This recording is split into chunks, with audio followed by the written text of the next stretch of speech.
हम स्वागत करते हैं मध्य प्रदेश के उप मुख्यमंत्री और रीवा की पहचान बन चुके हैं राजेंद्र शुक्ला जी का। सर, आप यहाँ आए, आपका बहुत बहुत धन्यवाद, आपने विस्तार न्यूज़ को समय दिया। आप माइक उठा दीजिए। धन्यवाद ब्रजेश जी, आप विंध्य की धरती पर पधारे हैं।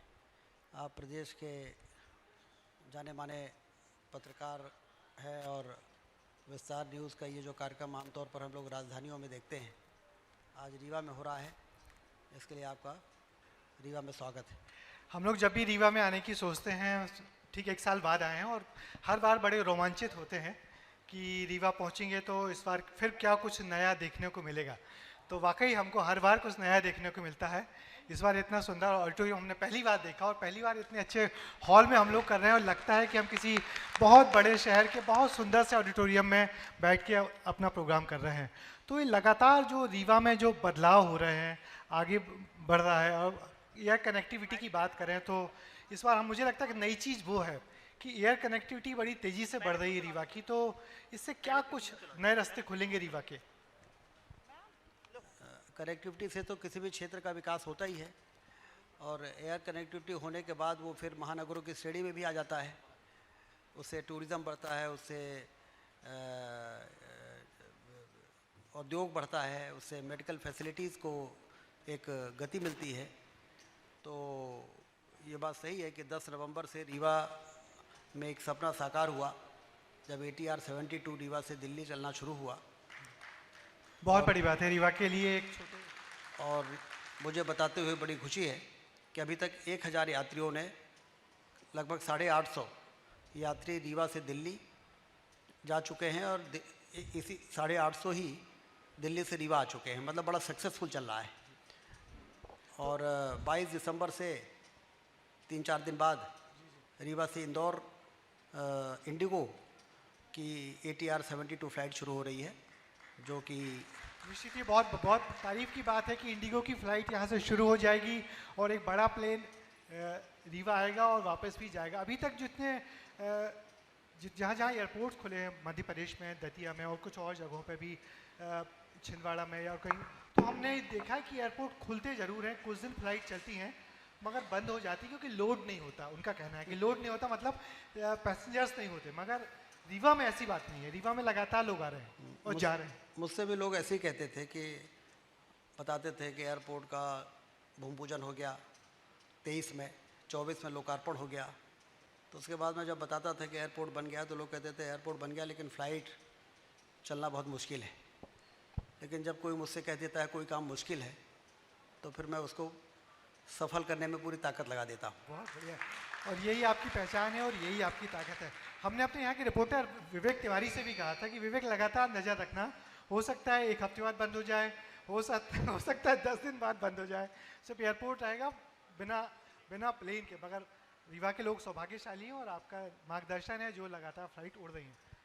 ब्रजेश जी, रीवा में इतना पोटेंशियल है। सीमेंट हब है हमारा विंध्य क्षेत्र, पावर हब है, वाइल्ड लाइफ है, रिलीजियस टूरिज़्म है। अब 22 तारीख को कैलाश विजयवर्गीय जी अपने 40 कार्यकर्ताओं को लेके इंदौर से रीवा आ रहे हैं। वो मैहर देवी के दर्शन करेंगे और चित्रकूट धाम जाएंगे, वहाँ पे रात में रुकेंगे, सुबह अगले दिन आके यहाँ से इंदौर वापस जाएंगे। तो बहुत लोगों के मन में यहाँ के रिलीजियस स्थलों में जाने की इच्छा होती है, वाइल्ड लाइफ देखने की इच्छा होती है। अब किसी को बांधवगढ़ जाना है, संजय गांधी जाना है, तो लोग सोचते थे बनारस में लैंड करेंगे, प्रयागराज में लैंड करेंगे, जबलपुर में करेंगे। अब तो सीधे यही लैंड करके और आसानी से जा सकेंगे। तो यहाँ पोटेंशियल है, इसलिए यहाँ जो हवाई सेवा शुरू हुई है, वहाँ के चेयरमैन का मेरे पास मैसेज आया था कि हम लोगों को इतनी उम्मीद नहीं थी कि इतना लोड यहाँ पर मिलेगा। और अभी 22 तारीख को भी इंदौर से फुल हो गया है प्लेन और रीवा से जाने वाला भी फुल हो गया है। क्या बात है, पहले ही एडवांस बुकिंग हो गई है। और अभी तो कुछ दिन बाद अमित शाह जी भी आने वाले यहीं पीछे अटल पार्क में, उनका क्या प्लान है? अमित शाह जी बसामन मामा में लगभग 10,000 गायों के संरक्षण के लिए जो स्थल बना है, वहाँ प्राकृतिक खेती से संबंधित सारे प्रोडक्ट बनना शुरू हुए हैं। तो जब मैंने उनको बताया तो उन्होंने कहा कि वो स्थल भी हम देखेंगे और प्राकृतिक खेती जो उनके बड़े रुचि का विषय है, उसके लिए किसान सम्मेलन आयोजित किया है। इसमें किसानों को मोटिवेट भी करेंगे और उसके बाद फिर वो अटल पार्क में आएंगे और वहाँ पे अटल जी की भव्य प्रतिमा का अनावरण करेंगे। ये 2 कार्यक्रम के लिए वो रीवा पधार रहे हैं। उसके पहले फर्स्ट हाफ है वो ग्वालियर में जो वहाँ पर बड़ा सम्मेलन मुख्यमंत्री जी ने आयोजित किया है, वहाँ जाएंगे। उसके बाद यहाँ पे आएंगे वो। थोड़ा आप माइक ऊपर कर लीजिए। मगर यहाँ जो बात हो रही है, आपने कहा कि रीवा में बहुत पोटेंशियल है। जो यहाँ इन्वेस्टर समिट हुआ था, संभागीय इन्वेस्टर समिट, उसमें भी काफ़ी सारे प्रपोजल्स आए थे। क्या आप बता पाएंगे कि उन प्रपोजल्स में से कितने निवेश प्रस्ताव आगे बढ़ गए हैं? लगभग 32 लाख कहाँ, यहाँ पे कि यहाँ पे हम रीवा संभाग की बात करें या विंध्य प्रदेश की बात करें, शहडोल, रीवा? रीवा में एक तो फूड पार्क के लिए हमारे पतंजलि ग्रुप के बालकृष्ण जी आए थे, आचार्य बालकृष्ण जी। जी जी। तो मऊगंज में उन्होंने लगभग 300 एकड़ की रजिस्ट्री करा ली है और वहाँ पर फूड पार्क लाने के लिए उनका डीपीआर और सारी प्लानिंग हो रही है। तो एक बड़ा निवेश यहाँ पर आने का मार्ग प्रशस्त हुआ है। इसके अलावा जो रिन्यूएबल हमारे थर्मल पावर प्लांट के प्रपोजल आए थे सिंगरौली क्षेत्र में, वो बहुत तेज़ी से आगे बढ़ रहे हैं, लगभग 30,000 करोड़ के। और कुल मिला के लगातार फॉलोअप हो रहा है। पूरे मध्य प्रदेश के हिसाब से 32 लाख करोड़ के जो प्रपोजल आए हैं उसमें 8 लाख करोड़ में काम चल रहा है। चलिए, मतलब कि माने की अच्छी प्रगति है। और रीवा जो हमेशा अपनी 30% जो इंटेंशन टू इन्वेस्ट होता है उसका यदि 30% जमीन में उतरने लगता है तो ये बहुत बड़ी उपलब्धि है। निश्चित ही रीवा के विंध्य इलाके और रीवा के इलाके के लिए खुशी की बात है कि जो निवेश प्रस्ताव आए थे उसमें से 30% से भी ज़्यादा जो निवेश है वो ज़मीन पे आने के लिए तैयार हैं। और इससे निश्चित ही रोजगार के अवसर खुलेंगे, रीवा को एक नई पहचान मिलेंगी पूरे इलाके की। मगर हम यहाँ जो कॉन्क्लेव कर रहे हैं तो काफ़ी जनप्रतिनिधि आ रहे हैं और हर बार वो लोग यही बात कर रहे हैं कि इतना पोटेंशियल है इस इलाके में, इस प्रदेश में। तो और एक मांग भी उठ रही है कि क्यों ना एक अलग विंध्य प्रदेश की मांग की जाए। आप इस मांग से सहमत हैं? गिरीश गौतम जी ने भी मांग की। मुझे लगता है कि जिस तरह से विंध्य क्षेत्र का विकास हो रहा है तो किसी भी प्रदेश की अलग मांग होती है उस क्षेत्र में ज़्यादा विकास हो, इस बात की उम्मीद जी बांध के हाँ कि बहुत ही अच्छा हो सकता है। मुझे लगता है कि जितना अच्छा लोग सोचते हैं उससे और भी ज़्यादा अच्छा हो रहा है। पिछले 10-15 वर्षों में विंध्य क्षेत्र की तस्वीर बदल रही है। सिंचाई की नहरों का जाल बिछ रहा है, टनल्स बन रही हैं, हाईवेज बन रहे हैं, बाईपास बन रही, रिंग रोड बन रहे हैं, पावर प्लांट्स आ रहे हैं, पर कैपिटा इनकम बढ़ रही है, बिजनेस बढ़ रहा है, खरीदी बिक्री बढ़ रही है। तो केंद्र और राज्य सरकार से जितना सपोर्ट मिल सकता है वो सारा कुछ हो रहा है। तो मुझे लगता है कि अभी इसकी कोई आवश्यकता नहीं है। अभी इसकी कोई आवश्यकता नहीं है, क्योंकि जो जिस मांग के चलते अलग प्रदेश की बात की जाती है, जिस डिमांड के चलते या जिस चाहत के चलते, तो आप कहना है रीवा में उतना विकास बराबर हो रहा है। रेलवे लाइन का काम युद्ध स्तर पर चल रहा है। हवाई सेवा की नई फ्लाइटें यदि कहीं मध्य प्रदेश में शुरू हो रही हैं तो रीवा में हो रही है। जी। तो रीवा और विंध्य क्षेत्र को पर्याप्त तवज्जो मिल रहा है। प्रधानमंत्री और मुख्यमंत्री विंध्य क्षेत्र की तरक्की के लिए कोई कसर छोड़ नहीं रहे हैं। डबल इंजन की सरकार का पूरा असर रीवा में ही, डबल इंजन की जो सरकार है उसका पूरा असर रीवा में दिख रहा है। बिल्कुल। आपके विभाग की बात करें तो मुझे लगता है कि आप जिस तेजी से पूरे प्रदेश में मेडिकल कॉलेज खोल रहे हैं, तो इस प्रदेश के इतिहास में लिखा जाएगा कि आप बहुत तेज़ी से मेडिकल कॉलेज खोलने वाले स्वास्थ्य और चिकित्सा मंत्री हैं। पहले 13 हुआ करते थे, 19 हुए और अब आने वाले दिनों में 25 हो जाएंगे। बिल्कुल, क्योंकि डॉक्टर्स की कमी स्वास्थ्य के क्षेत्र की सबसे बड़ी चुनौती है। ग्रामीण क्षेत्रों में हम देखते हैं कि हमारे पीएचसीज हैं, कम्युनिटी हेल्थ सेंटर्स हैं, सिविल हॉस्पिटल है, और वहाँ पर डॉक्टर्स की कमी की पूर्ति यदि हमको करना है तो हमें डॉक्टर तैयार करने पड़ेंगे। डॉक्टर यदि तैयार करना है तो हमें मेडिकल कॉलेज खोलने पड़ेंगे। इसीलिए प्रधानमंत्री जी ने आने वाले वर्षों में 75,000 MBBS की सीट बढ़ाने का फैसला किया है। उस 75,000 सीटों में 5 से 10,000 सीटें बढ़ाने का कंट्रीब्यूशन मध्य प्रदेश करेगा।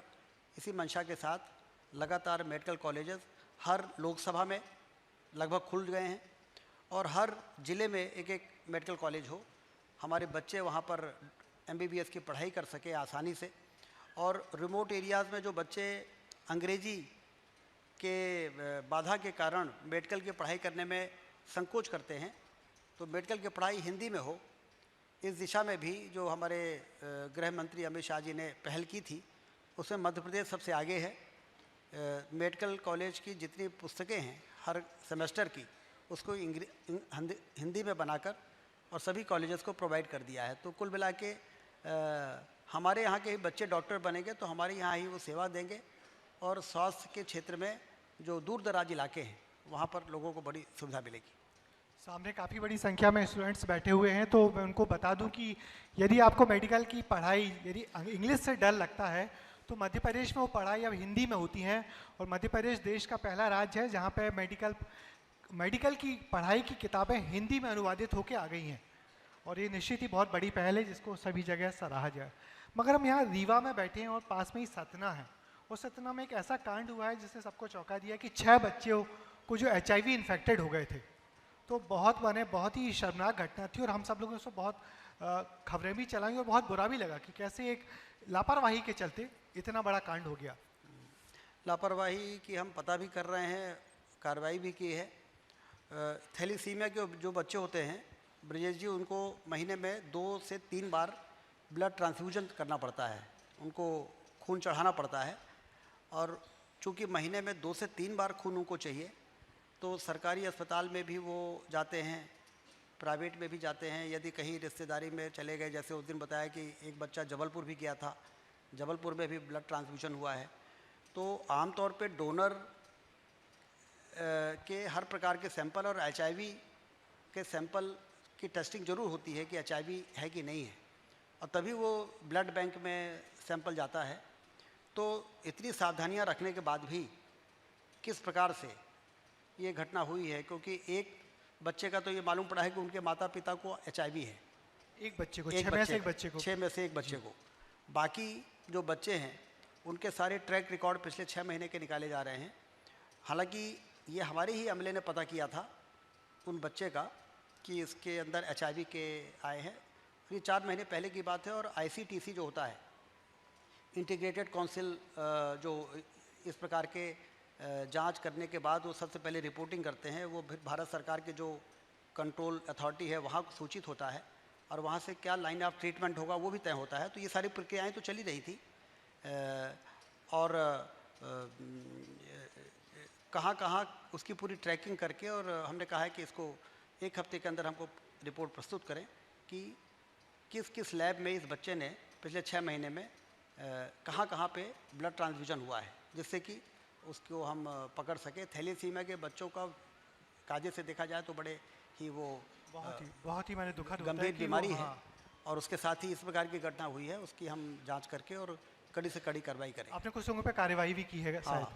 उसमें 2 लोग सस्पेंड हुए हैं, नोटिस हुई है, जवाब तलब हो रहे हैं, अधिकारियों की टीम बना दी है। वो अधिकारी की टीम सतना में कल से सारी चीज़ों को जांच पड़ताल कर रही है। मगर हम लोग हर कुछ दिनों में खबर करते हैं कि आपके मेडिकल कॉलेज और अस्पतालों में चूहे गदर मचाते रहते हैं, तो इन चूहों की समस्या से कैसे निपटेंगे आप? इतने बड़े अस्पतालों में ढेर सारे चूहे होते हैं, चाहे इंदौर हो या जबलपुर। इंदौर में तो हमें लगता है पिछले कई वर्षों से, एक बार तो मुझे बताया कि एक कलेक्टर ने 10,000 चूहों को मरवाया था। मोहंती जी थे, मोहंती जी ने, आपको मालूम है। अब वो मोहंती जी यदि कलेक्टर थे तो आप समझिए कितने, अब तो रिटायर भी हो गए हैं चीफ सेक्रेटरी के पोस्ट से कितने वर्षों पहले की बात है। तो जब इतनी पुरानी समस्या है तो हमने कहा इसका समस्या का समाधान ठोस करना चाहिए। तो 772 करोड़ रुपए उस पूरे MY अस्पताल के जितने भी जर्जर भवन हैं, जहाँ चूहों ने अपना घर बना लिया है, इनहाइजेनिक बिल्डिंग्स हैं, पुरानी 75 साल पुराना मेडिकल कॉलेज है, तो हमने कहा इस सारी पुरानी बिल्डिंगों को तोड़िए, पूरा नया कंस्ट्रक्शन करिए, जिससे कि आने वाले दिनों में 50 सालों तक, 100 सालों तक इस बिल्डिंग में इस प्रकार की कोई परेशानी न रहे, और उसमें कैंसर, ऑर्गन ट्रांसप्लांट, कार्डियोलॉजी वगैरह सारी चीज़ें वहाँ पर है ही। एक स्टेट ऑफ आर्ट हॉस्पिटल बन के तैयार हो। तो जो आपने पूछा कि इन समस्याओं से कैसे निपटेंगे, तो इसके निपटने का तरीका हमने निकाला है कि 5 मेडिकल कॉलेज जो हमारे 2003 के पहले के हैं, जो पुराने मेडिकल कॉलेज हैं, जिसमें रीवा भी है, रीवा को भी 321 करोड़ रुपए हमने सैंक्शन किया है। बड़ी बात है रीवा के लिए कि रीवा का मेडिकल कॉलेज नए सिरे से या नई बिल्डिंग हाँ, बनेगा? जितने पुराने भवन हैं, रेजिडेंशियल क्वार्टर्स है, सब तोड़ के उसको मल्टी स्टोरी बिल्डिंग बनाएंगे।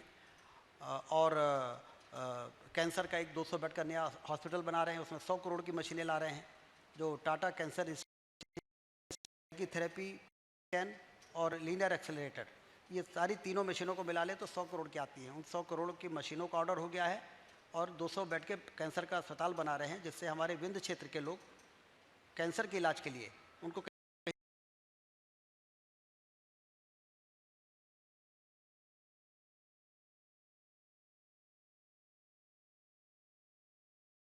को बाहर नहीं जाना पड़ेगा। हाँ, विंध्य क्षेत्र बहुत बड़ा कैचमेंट एरिया है। जी, जी। सिंगरौली से लेके शहडोल, ये बहुत बड़ा कैचमेंट एरिया है, सतना, चित्रकूट। तो ये लोग जब यहाँ आएंगे तो उनको हर प्रकार के सोल्यूशन यहाँ मिलेंगे। एक आपने अभी विधानसभा में एक भाषण दिया है जिसकी हम सब पत्रकारों के बीच बड़ी चर्चा है। आपने वहाँ एक भाषण में कहा है कि जो आपका जो प्रोसेस है प्रिवेंटिव, क्यूरेटिव और जेरिएटिव, ये क्या प्रोसेस, माने किस इस ये जो नज़रिया है आपका, तो ये क्या नज़रिया है कि प्रिवेंटिव, फिर क्यूरेटिव और फिर जेरिएटिव? देखिए, मैंने ये कहा था कि आत्मनिर्भर और विकसित भारत के निर्माण का सपना लेकर जो हम चल रहे हैं, वो सपना पूरा होगा स्वस्थ नागरिकों के नींव पर ये इमारत खड़ी होगी। देश के नागरिक स्वस्थ हो, तो देश के नागरिकों को स्वस्थ करने के लिए हम 3 स्तरों पर काम कर रहे हैं: प्रिवेंटिव, क्यूरेटिव और जीरियाटिक। प्रिवेंटिव का मतलब यह है कि बीमारी लोगों को हो ही ना, समय रहते लोग इतने सजग हो जाएं, उनकी हर प्रकार की जांचें गांव-गांव में, दरवाजे दरवाजे में जाके हमारी हेल्थ की टीम जाए। BP, sugar, blood pressure, fatty liver, oral cancer, breast cancer, ये जो नॉन कम्युनिकेबल डिसीज़ होती हैं, गैर संचारी रोग, उसके लिए एक अभियान चलाया था, निरोगी काया अभियान। उसमें 1.5 करोड़ से ज़्यादा लोगों का स्क्रीनिंग की गई थी, फ्री ऑफ चार्ज।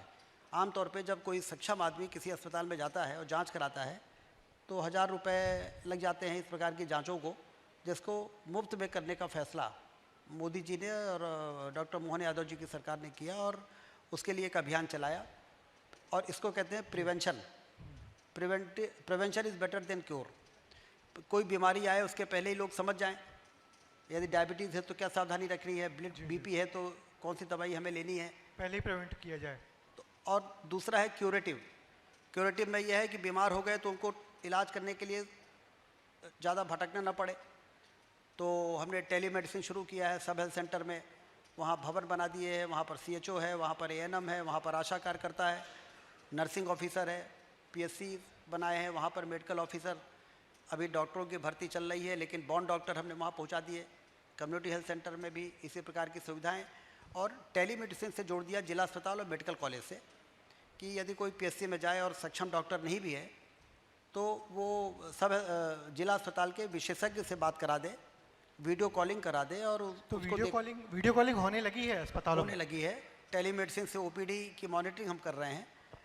और यदि जिला अस्पताल में या मेडिकल कॉलेज में बैठा हुआ डॉक्टर कहे कि इनको जिला अस्पताल भेजो या मेडिकल कॉलेज भेजो, तभी वो जाए। अनावश्यक रूप से कुछ लोगों को तो वहीं पर एक प्रिस्क्रिप्शन ऑनलाइन निकल जाता है, वहाँ पे जो सिस्टम लगा हुआ है प्रोविजनल प्रिस्क्रिप्शन, और फिर वो जांच करा सकते हैं, क्योंकि PSC और कम्युनिटी हेल्थ सेंटर में लैब हो गई है। PSC में ब्लड कलेक्शन होता है, कम्युनिटी हेल्थ सेंटर में लैब है जो हमने आउटसोर्स किया हुआ है। तो वहाँ से वो जांच रिपोर्ट लेके अगले दिन फिर वो आके टेलीमेडिसिन करेगा। हाँ। तो उसको फिर फाइनल प्रिस्क्रिप्शन मिलेगा। जी। तो बहुत कुछ सुविधाएं उनके दरवाजे पे पहुंच सकती हैं। निश्चित ही, मैंने एक नए सिरे से सिर्फ अस्पताल खोलना या डॉक्टर उपलब्ध करवाने की बजाय कि नए सोच के साथ आपने स्वास्थ्य विभाग को आगे ले जा रहे हैं। जी हाँ। हमारे यहाँ बहुत सारे किसान भी सामने, जैसे क्यूरेटिव में मैं आपको बताऊं, ये सुपर स्पेशलिटी अस्पताल बना। अब रीवा में एंजियोप्लास्टी होगा, बाईपास सर्जरी होगी, किडनी ट्रांसप्लांट होगा, किसी ने नहीं सोचा था। बिल्कुल। लेकिन अब हो रहा है, अब होने लगा है। रोज़ 10 से 15 एंजियोप्लास्टी हो रही है, लगभग 10 के करीब किडनी ट्रांसप्लांट हो गया। निश्चित ही बहुत बड़ा बदलाव है, उससे रीवा के लोग को बहुत फायदा तो होगा। ये क्यूरेटिव पार्ट में जो हम लोगों ने इम्प्रूवमेंट किया है, एयर एम्बुलेंस शुरू कर दिया। बहुत से लोग यहाँ पर बीमार होते हैं, आयुष्मान कार्डधारी, उनको लेके एयर एम्बुलेंस से बाहर पहुँचाते हैं। हमारे एयर एम्बुलेंस, हाँ, हमारे प्रदेश पे 4.5 करोड़ लोग आयुष्मान कार्डधारी हैं। अब आप कल्पना करिए, और करीब 15 लाख लोग 70+ आयुष्मान कार्ड धारी है। अब इतने लोग इलाज कराने के लिए सक्षम हो गए, गरीब हैं, जेब में हो सकता है 100 रुपये ना हो, मगर कार्ड होने के चलते 5 लाख रुपए तक की स्वास्थ्य की सुरक्षा का कार्ड उनके जेब में जरूर है। ये बड़ी बात है। और मैं एयर एम्बुलेंस की बात देख रहा था कि एयर एम्बुलेंस का जो डाटा है उसमें सबसे ज़्यादा एयर एम्बुलेंस का फायदा सिर्फ रीवा के लोगों को मिला है, ऐसा क्यों? रीवा के लोग जागरूक हैं। अच्छा रीवा के लोग जागरूक, यहाँ काफ़ी सारे किसान जब रीवा, आप कह रहे हो रीवा बहुत बदल गया है, जब रीवा नहीं बदला था तो भी भोपाल में बैठे लोग कहते थे रीवा के लोगों का ब्रेन बहुत फर्टाइल है। तो इसलिए जब अवसर मिलता है तो लोग उसका फ़ायदा उठाते हैं। नहीं, हम लोग भी देखते हैं, हमारे ऑफिस में बहुत सारे रीवा के लोग हैं और उन्हीं के दम पे हमारा विस्तार न्यूज़ चमक रहा है इस तरीके से। सामने बहुत सारे कुछ किसान लोग भी, उनकी एक डिमांड थी कि जो धान खरीदी केंद्र हैं वहाँ पे आपके अफसर वगैरह जाके धान खरीदी का निगरानी नहीं कर रहा है, अधिकारी नहीं जाते हैं, जनप्रतिनिधि नहीं जाते हैं धान खरीदी में, जिससे वहाँ बहुत भ्रष्टाचार हो रहा है। देखिए, जो गलत काम करता है वो कभी न कभी तो पकड़ में आ ही जाता है, तो कार्रवाइयाँ भी होती हैं। हालांकि हमारे प्रशासनिक अपना, हमने पिछले दिनों देखा जिला प्रशासन हर जगह धान केंद्रों में दौरे करते हुए दिखाई दे रहे हैं, और पिछले धान केंद्रों में, खरीदी केंद्रों में यदि कहीं कोई शिकायत आई है उनको सस्पेंड भी किया गया है। तो कार्रवाइयाँ भी होती है, निगरानी भी होती है, और हमारे यहाँ लगातार धान का और गेहूँ का उत्पादन भी बढ़ता जा रहा है। सिंचाई की नहरों का जाल बिछ गया है तो उससे उत्पादन हो रहा है। अब हम थोड़ा कोशिश ये कर रहे हैं कि यदि 50 एकड़ की खेती कोई कर रहा है तो 5 एकड़ प्राकृतिक खेती करे, यदि कोई 10 एकड़ की खेती कर रहा है तो 1 एकड़ प्राकृतिक खेती करे, जिससे ज़मीन का स्वास्थ्य भी अच्छा रहे और उस ज़मीन से पैदा होने वाले अनाज से उपयोग करने वाले मनुष्य का स्वास्थ्य भी अच्छा रहे। यानी कि आने वाले दिनों में रीवा प्राकृतिक खेती का भी एक नया केंद्र बनेगा। जरूर, है ना, यही हमारी कोशिश है। एक सवाल ये भी था कि जो यहाँ रीवा सिंगरौली रेल लाइन है, ललितपुर सिंगरौली रेल लाइन है, उसमें विस्थापित लोगों को काम नहीं मिल रहा है। विस्थापित लोगों को एक पर्टिकुलर 2019 के पहले तक तो रोज़गार देने का नियम था, उसके बाद फिर उनको उसके एवज में पैसा देने का नियम बन गया था, क्योंकि रेलवेज़ में उतनी नौकरी नहीं थी जितने लोगों की ज़मीन एक्वायर हो रही थी। तो कुल मिला के उन परिस्थितियों को देखते हुए ज़मीन के मुआवजे के अलावा नौकरी के एवज में और एक्स्ट्रा पैसा देके और इस बड़ी परियोजनाओं को पूरा करने की जो नीतिगत फैसला है हुआ है। नीतिगत फैसला है। सामने कुछ और लोग भी हैं जो भोपाल से मेरे पास एक सवाल आया है और यहाँ भी मुझसे मिलने आए, तो उन्होंने कहा था कि ये सवाल हमारे चिकित्सा मंत्री से, शिक्षा मंत्री से ज़रूर पूछेगा कि फिजियोथेरेपी की उपेक्षा हो रही है, फिजियोथेरेपी के कोर्स नहीं चल पा रहे हैं मेडिकल कॉलेज में और उन लोगों को उनकी काउंसिल वगैरह नहीं बन पा रही है। तो आपके ध्यान में है फिजियोथेरेपी को बढ़ावा देने वाली बात? मुझसे मुलाकात किया था और उस पर हमने अधिकारियों से चर्चा भी की थी, और उसके बाद आगे जो भी इसमें बेहतर निर्णय होगा हम लोग उस पर विचार करेंगे। चलिए, आपका बहुत बहुत शुक्रिया, क्योंकि हम लोग विंध्य के विकास की जब भी बात करते हैं तो आप याद आते हैं, और हर एक साल बाद जब आते हैं यहाँ तो हमेशा रीवा बदला हुआ दिखता है। तो हम अगले साल फिर आएंगे और उम्मीद करेंगे कि फिर कुछ और रीवा के विकास में कुछ और नई उड़ान होगी, कुछ और नए उसमें। अभी तो 3 लाख एकड़ में हमने सिंचाई का पानी पहुँचाया है, अगले साल 6 लाख एकड़ में पानी पहुँच जाएगा, 3-4 साल बाद 9 लाख एकड़ में पानी पहुँच जाएगा। फिर तो आप जब रीवा आएंगे तो आपको लगेगा कि ये तो हम जो देख के गए थे उससे कई गुना ज़्यादा रीवा आगे बढ़ गया है। चलिए, निश्चित ही विस्तार न्यूज़ के मन से आपने अभी तो ATR 72 उड़ाया जा रहा है, फिर एयरबस उड़ेगी यहाँ से। क्या बात है। उम्मीद करते हैं जल्दी अगली बार जब आएंगे तो रीवा एयरपोर्ट पे एयरबस आएगी, और भोपाल से हम लोग हुआ तो फ्लाइट से ही आएंगे, एयरबस से आएंगे, और फिर एक बदला हुआ रीवा देखेंगे। आपने बहुत बड़ा भरोसा दिखाया है और आप यूं ही रीवा को विकास के पथ पे बढ़ाते रहे। हमारी विस्तार न्यूज़ परिवार माफी चाहते हुए मैं दोनों लोगों को रोक रहा हूं, और मुझे लगता है कि आप दोनों ही मुझे माफ कर देंगे। और बहुत देर से मैं पीछे बैठा हुआ था, आप लोग को सुन रहा था, लेकिन फिर मैं सोच रहा था कोई, हर बार आता हूं तो मैं राजन शुक्ल जी को लेकर कोई विवाद ढूंढता हूं और हर बार आप शांति से निकल जाते हैं। गिरीश गौतम जी ने विंध्य प्रदेश बनाने की मांग की है, और जितने भी नेता आए हैं इस पूरे मंच में वो सब कह रहे हैं कि विंध्य प्रदेश की मांग जो है बहुत प्रमुखता से उठाई जानी चाहिए। विंध्य मतलब राजन शुक्ल जी, विकास, ब्रिज, सब कुछ। विरोध और जो आपका विरोध है या तो विरोधी हैं वो सब भी, मतलब इस समय विंध्य माने राजन शुक्ल जी। विंध्य प्रदेश को लेकर बहुत स्पष्ट टिप्पणी चाहता हूं आपसे। विवाद करवा के ही बनेंगे। मुझे विकास के अलावा जैसे अर्जुन की नज़र मछली की आंख पर थी, वैसे ही मेरी नज़र विंध्य क्षेत्र को हिंदुस्तान का सबसे बेहतर इलाका बनाने की है। मैं उस काम में लगा हुआ हूँ और उसके लिए जो ज़रूरी पैरामीटर्स हैं, सिंचाई, कनेक्टिविटी, निवेश, उन सब चीज़ों में जो हमारे लक्ष्य हैं, हम उस लक्ष्य की ओर बड़ी मजबूती के साथ आगे बढ़ रहे हैं। तो विंध्य क्षेत्र वैसे हिंदुस्तान का सबसे विकसित इलाका बनने जा रहा है। और ज्ञानेन, हम लोग जब भी एक सवाल पूछते हैं तो मैं जब भी आपसे एक इंटरव्यू करता हूं तो ये सवाल जरूर करता हूं कि कोई विवाद आपसे चिपकता क्यों नहीं है, आप किसी विवाद में पड़ते क्यों नहीं है। तो आपका जवाब भी बड़ा मजेदार होता है। वो जान रहे हैं कि जैसे ही कहेंगे विंध्य प्रदेश बनना चाहिए, विस्तार न्यूज की एक और हेडलाइन, रीवा के सबसे बड़े राजनीतिक चेहरे ने कहा विंध्य प्रदेश बनना चाहिए, इसलिए वो एक कभी नहीं बोलेंगे। मैंने पूरी कोशिश की है, 3 इंटरव्यू कर चुके, इसीलिए आज हथियार डाल दिया, मैंने कहा आप ही करिए। तो आपने एक बार कहा था कि मैं विवाद में इसलिए नहीं पड़ता कि मैं अनर्गल बातें नहीं करता हूँ, सिर्फ विकास की बातें करता हूँ। उससे एनर्जी खराब होती है और नेगेटिव बात करने वालों के इमेज पब्लिक में अच्छी नहीं होती है। विवादित आदमी किसको पसंद है बताइए? हम पत्रकारों को। आप कह रहे हैं आप विवादों में नहीं पड़ते और विवादित आदमी को कोई पसंद नहीं करता, तो जिसको कोई पसंद नहीं करता उस प्रकार का काम करना ठीक नहीं है। बहुत बढ़िया। चलिए, आपका बहुत बहुत शुक्रिया, आप यहाँ आए, आपने इतना वक्त दिया हमको और आपने बहुत व्यस्त समय में से समय निकाला है और उम्मीद करते हैं अगली बार हम आएंगे तो फिर आप हमको वक्त देंगे और फिर एक बदला हुआ रीवा, बदला हुआ विंध्य प्रदेश हमें देखने को मिलेगा। शुक्रिया आपका बहुत बहुत। बहुत बहुत धन्यवाद।